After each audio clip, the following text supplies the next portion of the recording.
Hola a todos, ¿cómo están? Dios me los bendiga. Una vez más nos encontramos aquí acercándonos a la buena y maravillosa palabra de Dios. Por varias semanas hemos estado reflexionando sobre Mateo capítulo 5, versos 1 al 12, eh, esta sección del Sermón del Monte que se titula Las Bienaventuranzas. El Sermón del Monte, los capítulos 5 al 7. Pero específicamente en estos 12 versos, las bienaventuranzas, algo que yo llamo los peldaños de Dios. Y cada bienaventuranza básicamente es un peldaño que Dios quiere que subamos para seguir creciendo en nuestra vida cristiana, para ser como Jesús. Permítame leer una vez más estos versos. Viendo la multitud subió al monte y sentándose vinieron a él sus discípulos. Y abriendo su boca les enseñaba diciendo: Bienaventurados los pobres en espíritu, porque de ellos es el reino de los cielos. Bienaventurados los que lloran, porque ellos recibirán consolación. Bienaventurados los mansos, porque ellos recibirán la tierra por heredad.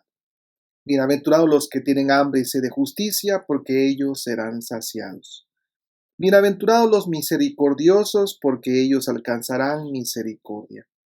Bienaventurados los de limpio corazón, porque ellos verán a Dios. Bienaventurados los pacificadores, porque ellos serán llamados hijos de Dios. Bienaventurados los que padecen persecución por causa de la justicia, porque de ellos es el reino de los cielos. Y esta última bienaventuranza: bienaventurados sois cuando por mi causa os vituperen y os persigan, y digan toda clase de mal contra vosotros mintiendo. Gozaos y alegraos, porque vuestro galardón es grande en los cielos, porque así persiguieron a los profetas que fueron antes de vosotros. En realidad, esta bienaventuranza es la continuación de la anterior, de la octava bienaventuranza. Sin embargo, el énfasis en esta última está en la actitud de quien recibe los insultos y mentiras por causa de Jesús. Es decir, no solamente se llama bienaventurados por los que sufren por ser cristianos, sino los que se regocijan y que saltan de alegría por sufrir como cristianos. Déjame compartirte algunos detalles importantes a considerar aquí. Primero, todas las bienaventuranzas, todas, están expresadas en tercera persona de plural. Bienaventurados los que, los aquellos. Sin embargo, en esta última se cambia a la segunda persona. Bienaventurados cuando ustedes, cuando tú. En otras palabras, si este es tu caso, dice Jesús, tengo un mensaje particular para ti. Una segunda observación es esto: la expresión por mi causa. Se trata de sufrir por Jesús, no por nuestros errores, no por nuestros pecados, no por las rebeldías de los hijos. Eso tiene su propio sufrimiento, pero de bienaventurado eso no tiene ningún valor. Claro que Dios nos va a ayudar en medio de esa circunstancia difícil, pero la bienaventuranza es por sufrir en el nombre de Jesús. Es la persecución de alguien que es creyente, alguien que está sufriendo porque es fiel al Señor. Una tercera observación es que es la expresión cuando. Literalmente significa tan pronto como, inmediatamente. Cada vez que sufras por ser cristiano, dice Jesús, en vez de querer abandonar tu fe, en vez de dejar de venir a la iglesia, cerrar tu Biblia, dejar de orar, quejarte por todo en la vida, tener una actitud fatalista o negativa, debes hacer una cosa. Si estás sufriendo por causa de Jesús, gózate y alégrate. Gózate, gózate. Es un presente imperativo. Gózate ya. El gozo en la Biblia describe el favor que alguien te da, un superior a un inferior, y entonces emerge una alegría interna profunda, algo que está en tu ser con una cosa que se llama gozo, algo interno que está generando una sensación de bienestar o de plenitud. Pero agrega, alégrate. Sabes que esta palabra alegrarse describía a una persona que brincaba de emoción cuando recibe una buena noticia. En otras palabras, alégrate 2 veces, brinca 2 veces, desde adentro y desde afuera. Déjame decirte que esta es la bienaventuranza más difícil de abrazar como cristianos, porque es la única bienaventuranza con un doble mandato. Regocíjate adentro y alégrate afuera. Porque ¿quién podría estar adentro y afuera contento por sufrir? ¿Quién? Bueno, esto es lo que dice el Nuevo Testamento. Esto es lo que dijo el apóstol Pedro en el capítulo 4 en su primer carta. Si sois vituperiados por el nombre de Cristo, sois bienaventurados, porque el glorioso Espíritu de Dios reposa sobre vosotros. Ciertamente de parte de ellos Él es blasfemado, pero por vosotros es glorificado. Así que ninguno de vosotros padezca por sus pecados, como homicida, ladrón, malhechor o por entremeterse en lo ajeno. Pero si alguno padece como cristiano, no se avergüence. Dé la gloria a Dios por ello. Gloria a Dios porque estoy sufriendo por ser fiel a Jesús. Una alegría interna y una alegría que se observa afuera. Esto es lo que dijo el apóstol Pablo. Es la carta a los Filipenses capítulo 1. Y en nada intimidados por los que se oponen, que para ellos ciertamente es indicio de perdición, más para vosotros de salvación y esto de Dios. Porque a vosotros os es concedido, estoy leyendo el capítulo 1, verso 29, a vosotros os es concedido a causa de Cristo, no solo que creáis en Él, sino también que padezcáis por Él, teniendo el mismo conflicto que habéis visto en mí, y ahora oís que hay en mí. Qué maravilla es amar al Señor, ¿verdad? Qué maravilla es creer en Dios. Bueno, así de maravilloso es sufrir por su causa. Una alegría interna y externa. Escucha, esto no fue teoría, esto fue real para los discípulos. No tenemos la información en el Nuevo Testamento con exactitud, pero hay muchas historias posteriores al Nuevo Testamento que nos dan testimonio de que sufrir por causa de Jesús fue real. Sabes que Santiago fue decapitado. Sí, fue decapitado. Y dicen los historiadores que camino hacia el lugar donde lo iban a decapitar, Santiago le comenzó a hablar a su verdugo, quien lo llevaba a cortarle la cabeza, le comenzó a hablar de Jesús. Y sabes que en el camino esa persona se comprometió con Cristo y la tradición dice que ese día decapitaron a Santiago y al verdugo. Sufrió por Jesús, pero ¿te imaginas el gozo en su vida por haber ganado a una persona antes de morir? No tenemos la información, pero sabemos que Felipe fue azotado, encarcelado, luego crucificado. Se dice que Mateo fue asesinado con una espada. Andrés fue crucificado y lo colgaron en la cruz 3 días hasta que murió. Pedro fue crucificado boca abajo y él pidió que así fuera crucificado porque él no merecía morir como su maestro Jesús. Según la tradición, Judas Tadeo también fue crucificado. Bartolomé fue golpeado con palos y luego lo crucificaron. A Tomás lo asesinaron con una lanza. Simón el Celote fue crucificado. Juan fue exiliado a una isla. Fue crucificado a morir lejos de todo. Y aún el apóstol Pablo también fue decapitado.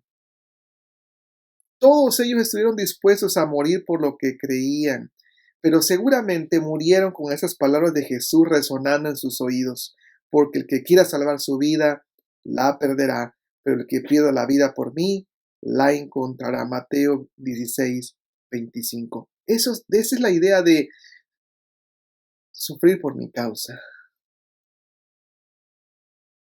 ser ofendido por mi causa, morir por mi causa. Lo digo de esta manera. Sufrir por Jesús da un sentido de pertenencia. Porque cuando sufrimos por la causa del Evangelio nos estamos identificando con Cristo. Nos dice realmente quiénes somos. y nos dice a quién servimos. Nos dice cuál es el propósito de nuestra vida y al mismo tiempo nos dice a quién le pertenecemos. Escucha, tú no puedes ser cristiano si no te identificas con Cristo. No estoy hablando de creer o levantar tu mano. La mejor manera es que siendo fiel experimentes el rechazo, la burla, el desprecio por seguir a Jesús. Allí es donde te identificas realmente con Cristo. Escucha esta historia. Sabes que Policarpo fue el primer mártir del Nuevo Testamento. No necesariamente, cuando me refiero al Nuevo Testamento, a los libros que tenemos, lo que llamamos Nuevo Testamento, sino al hecho de que Policarpo, él fue ejemplo vivo de lo que aprendió del apóstol Juan, que fue su maestro. Prácticamente después de que el apóstol Juan muere, por ahí del año 95 aproximadamente, una década después, Policarpo se convirtió en el primer mártir de la iglesia fuera de los discípulos. Y dice la historia que Policarpo, que era ya un anciano, más o menos 86 años, lo apresaron, lo llevaron a la cárcel por ser cristiano. Y dice la historia que lo condenaron, sin un juicio, simplemente lo condenaron por ser cristiano. Dice la historia que cuando los soldados romanos fueron a la prisión para llevarlo al lugar donde lo iban a ejecutar, lo primero que hizo Policarpo fue decirles: ¿me permiten orar aunque sea una hora antes de ir a la muerte? Bueno, no tardó una hora, fueron casi 3 horas de oración, hasta que se puso de pie y dijo: bueno, ahora estoy listo. Cuando los soldados vieron a una persona así, dice la historia que la verdad dijeron: oh, no puede ser, ¿cómo es que vamos a asesinar a una persona tan noble? Bueno, lo sacaron de la cárcel y lo llevaron como acostumbraban. Llegaron a donde estaba un lugar como una especie de trono donde estaba el procónsul, donde se juzgaba los casos, que en el caso de Policarpo ya estaba decidido el asunto de su muerte. Sin embargo, el procónsul quiso darle una segunda oportunidad, respetando su vejez. Le dijo: Policarpo, ¿juras por el César de que solo el César es Dios? Di entonces: abajo los ateos.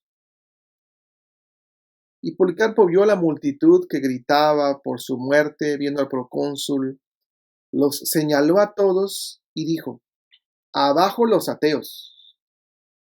Claro que eso enfureció al procónsul, y sin embargo le dio otra oportunidad. Y el procónsul dijo: niega a Cristo y te voy a hacer libre.